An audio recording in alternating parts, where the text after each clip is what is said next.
নারী ফুটবল দল যেখানে আন্তর্জাতিক বিভিন্ন খেলায় দেশের জন্য সম্মান বয়ে আনে, সেখানে সাম্প্রদায়িক গোষ্ঠীর হামলা ভাঙচুর, প্রতিনিয়ত কোচের দুর্ব্যবহার দেশের জন্য অশনি সংকেত বটেই। এই ইস্যুতে দেশব্যাপী জোর আলোচনা চলছে। সাবিনাদের চোখের পানি, চাপা কষ্টের অনুভূতি ছুঁয়েছে বিনোদন অঙ্গনের মানুষদেরও। বিস্তারিত জানাচ্ছি।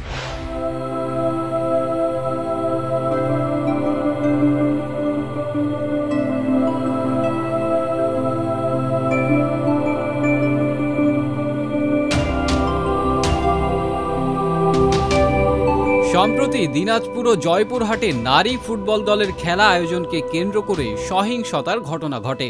এর রেশ কাটতে না কাটতেই ৩০ জানুয়ারি বাফুফে ভবনে ব্রিটিশ কোচ বাটলারের বিরুদ্ধে ৬টি অভিযোগ সামনে এনে নিজেদের অবস্থান জানিয়েছেন সাবিনা খাতুন, মাসুরা পারভিন সহ ১৮ নারী ফুটবলার। বাফুফে বাটলারকে কোচ পদে রেখে দিলে একযোগে অবসরের হুমকিও দিয়েছেন তারা। সংবাদ সম্মেলনে এসে বিষয়টা আত্মসম্মানের, এতটুকুই বলে কান্না আটকাতে না পেরে মাথা নুইয়ে ফেললেন সাবিনা খাতুন। সাবিনা, মাসুরা, ঋতুপর্ণারা আগেও কেঁদেছেন। দেশকে ২বার সাফ শিরোপা এনে দেওয়ার পথে সাফল্যের আনন্দে চোখ ভিজিয়েছেন কতবার। তখন তাদের সঙ্গে আনন্দে কেঁদেছেন দেশের মানুষও।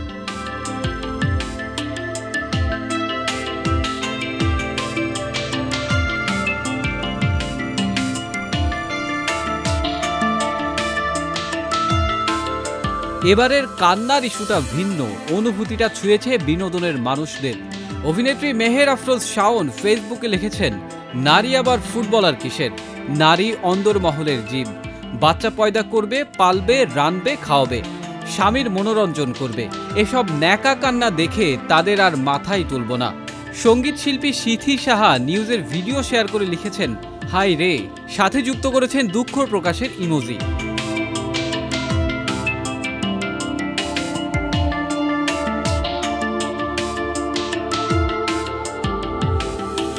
জনপ্রিয় অভিনেত্রী বাঁধন টাইমলাইনে লিখেছেন, প্রিয় সংশ্লিষ্ট কর্তৃপক্ষের প্রতি আবেদন, যেটা এই মেয়েদের সাথে ঘটেছে, দয়া করে বিষয়টি মনোযোগ সহকারে দেখুন এবং সমস্যা সমাধান করুন। কারণ তারা আমাদের দেশের জাতীয় সম্পদ। যে কোনো ব্যক্তি হোক, তার অবস্থান নির্বিশেষে তাকে অবিলম্বে অপসারণ করা উচিত এবং ক্ষমা চাইতে হবে। আমি তোমাদের সাথে আছি মেয়েরা। অন্যদিকে নওশাবা বলেছেন, তোমরা আমাদের গর্ব। বাংলাদেশের মানুষ রত্নদের চিনতে বরাবরই দেরি করে। হাল ছাড়া যাবে না বোনরা, বিষয়টি নিয়ে মুক্ত বাক চাই। দেখা হবে বিজয়ে।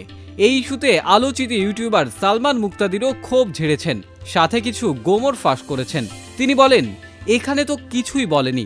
তারা যদি ফেডারেশনের দুর্নীতি, অবহেলার বিষয়ে কথা বলতো, তাহলে যে কেউই আত্মহত্যা করত। তাদের সঠিক মিডিয়া কাভারেজও নেই, যার ফলে তাদের দুর্ভোগের কথা সাধারণ মানুষের কাছে পৌঁছাচ্ছে না।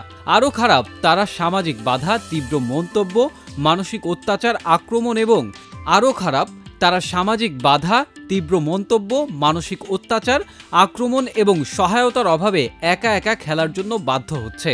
এর ফলে অনেকেই মানসিক সমস্যায় ভুগছে এবং পুরো পরিস্থিতিটি আমাদের জন্য লজ্জার বিষয়।